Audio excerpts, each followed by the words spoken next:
A trapezoid is as follows. Please write the following in.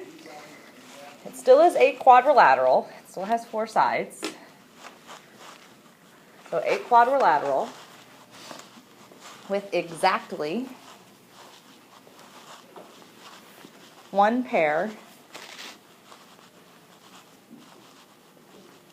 of parallel sides. So now instead of two sets of parallel sides, we're only going to have one set of parallel sides. Okay, so we call the set of parallel sides the bases of the trapezoid. So unlike in a triangle, in a trapezoid you have two bases, you have the top and the bottom, and then we call the other sides the legs of the trapezoid. So what do you think happens if we would have an isosceles trapezoid? Keeping in mind your definition of an isosceles triangle. What's an isosceles triangle? It's where what's happening? Yeah, the two legs are going to be equal to each other. So in an isosceles trapezoid, it's when the legs. When the legs of a trapezoid are congruent.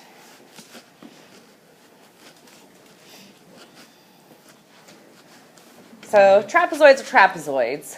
Where the interesting stuff happens is when we have an isosceles trapezoid. Okay, which is where most of our theorems and our work is going to be applied to.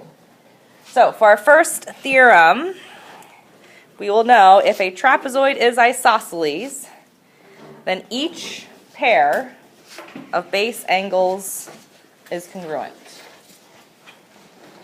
So if you think about an isosceles triangle, your base angles are congruent. Well, now since I have two bases in a trapezoid, I'm going to have two sets of base angles. Now this is different than our parallelogram. In parallelograms, we are used to opposite angles being congruent and consecutive angles being supplementary. This is a little bit different because here your base angles are kind of next to each other. And those are the ones that are going to be congruent. And then your top base angles are going to be congruent. What would be true about each different set of base angles? If I take one from the top, one from the bottom, those should be supplementary. Right, because those will be consecutive interior angles of our parallel lines. So congruent, congruent, congruent, congruent, supplementary, supplementary. Okay, so you got to be able to recognize those base angles. All right, so our next theorem. If a trapezoid has a pair of congruent base angles, then it's an isosceles trapezoid. So this is just the converse of our first one. Meaning, if in my trapezoid, I'm given automatically congruent base angles, then it's safe to say that the legs will be congruent. And vice versa. If my legs are congruent, then it's safe to say that my angles are congruent. If my angles are congruent, then it's safe to say that my legs are congruent. It can work back and forth like that. Okay? And the last one doesn't really get used very often, but if we do have an isosceles trapezoid, then your diagonals end up being congruent. But unlike in a parallelogram, where our diagonals bisect each other, so we can set parts equal to each other, that is not the case in a trapezoid. They don't bisect each other, so this top half is definitely not the same as that bottom half. This bottom half is definitely not the same as that top half. But we do have congruent parts. Okay? All right, so let's use this information to try to solve for unknown parts in an isosceles trapezoid. So for our first example, we need to find all of the missing angles. So here is angle L given to me as 85. Which would be the other base angle congruent to L? K. So that means the measure of angle K would be also equal to 85. So then how could we find J or M? They would be the same thing. Yeah, just find the supplement. So 180 minus 85 is what, 95?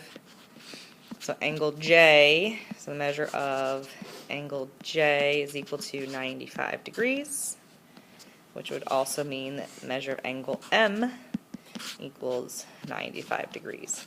If we did add all four angles up, they should add up to what number? 360, right? Okay. All right, so trapezoid work.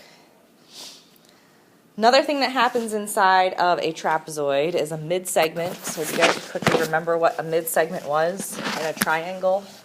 Back to chapter 5. How do we construct a mid-segment?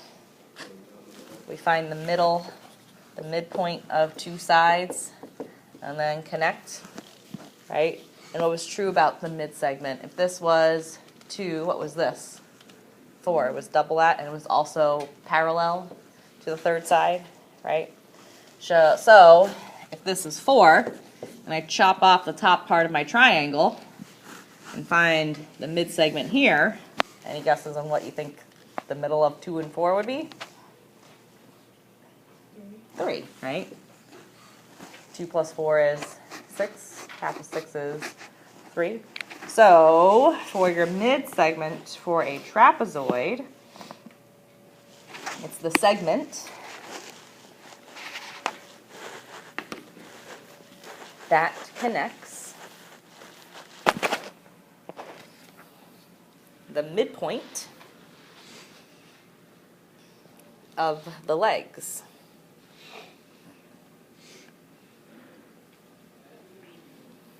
So the segment that connects the midpoint of the legs. So our theorem for mid-segments on the back, fill in the appropriate blank, says that the mid-segment of a trapezoid is parallel to each base, and its length is on, or is, why does it say is 1? That's not supposed to be on. Add an E next to that on your paper. You guys see that typo? And its length is 1/2 the sum of the lengths of the bases. So go ahead and make this diagram. So here we have a trapezoid, top base, bottom base. Here's our mid-segment. I know it's a mid-segment because the endpoints are the midpoints of the legs. Okay, so to write a formula, which might be more helpful, we can write that the mid-segment is equal to base 1 plus base 2 divided by 2.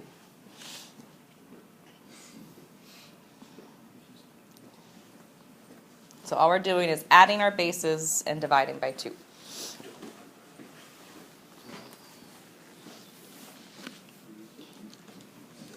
So in example 2, if I need to find the length of MN, which MN is the mid-segment, MN would be equal to 12 plus 28 divided by 2.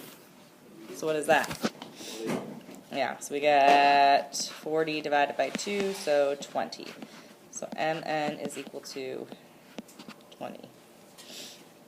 Between a trapezoid and a kite, so parallelograms, 2 pairs of opposite sides parallel. Trapezoid, 1 pair of opposite sides parallel. Kite, got no parallel sides. Nothing's parallel over there. So for our definition of a kite, the talk is a quadrilateral that has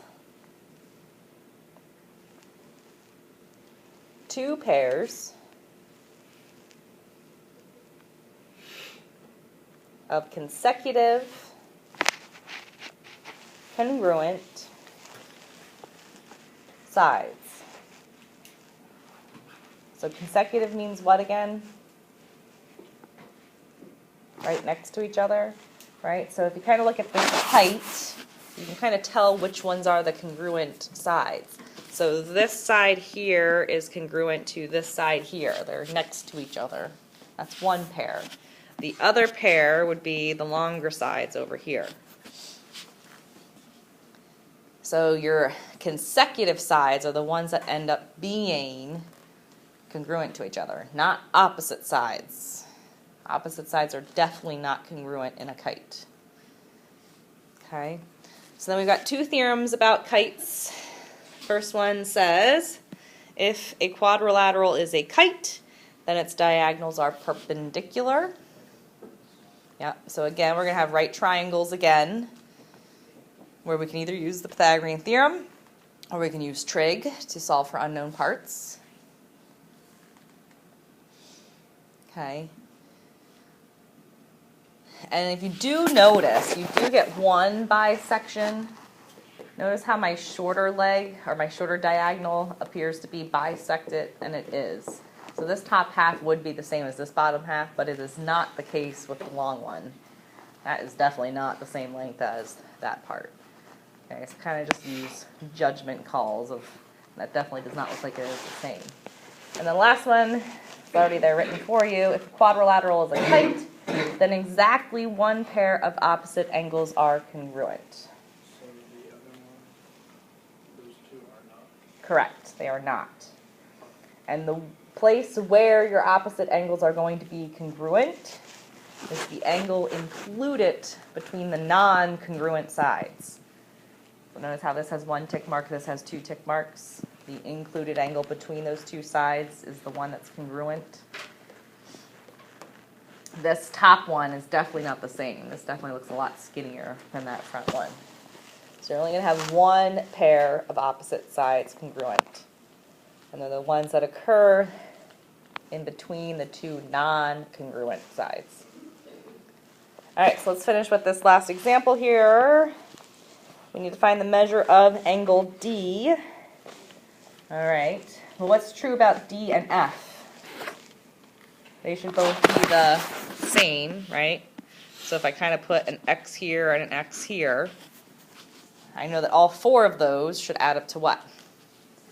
360. So X plus X gets me 2X.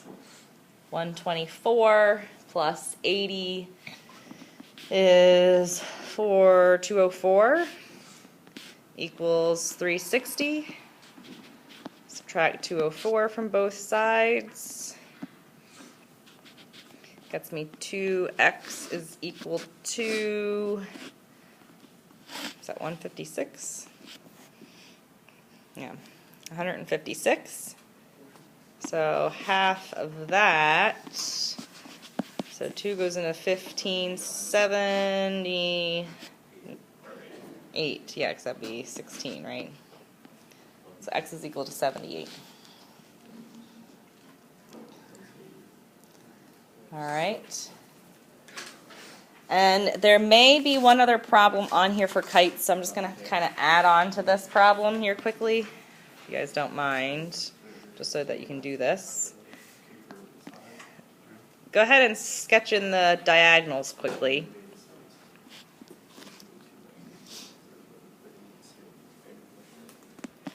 All right, so let's say, let's get some lengths here.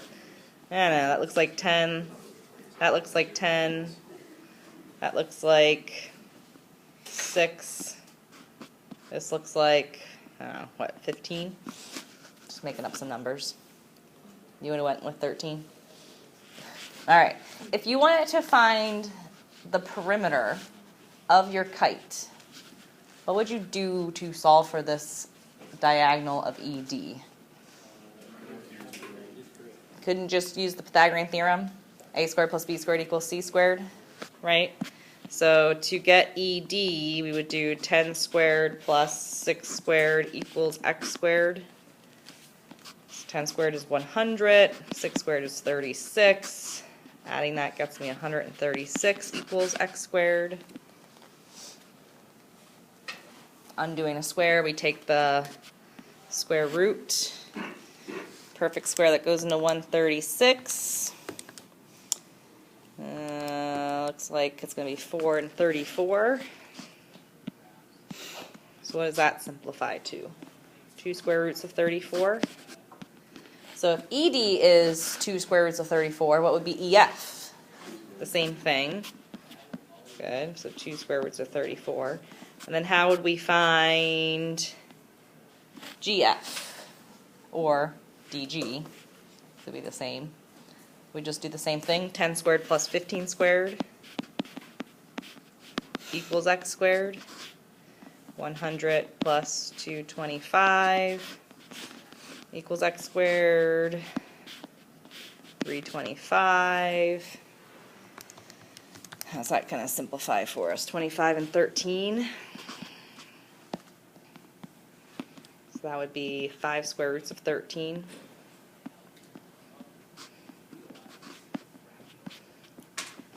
So then we would be able to find all the sides. Okay, so on your homework, you're just going to have to find all the side lengths. Write them in simplest radical form. Okay, so trapezoids, kites, do you think you got it? No trig involved. No trig involved. So you can use Pythagorean theorem.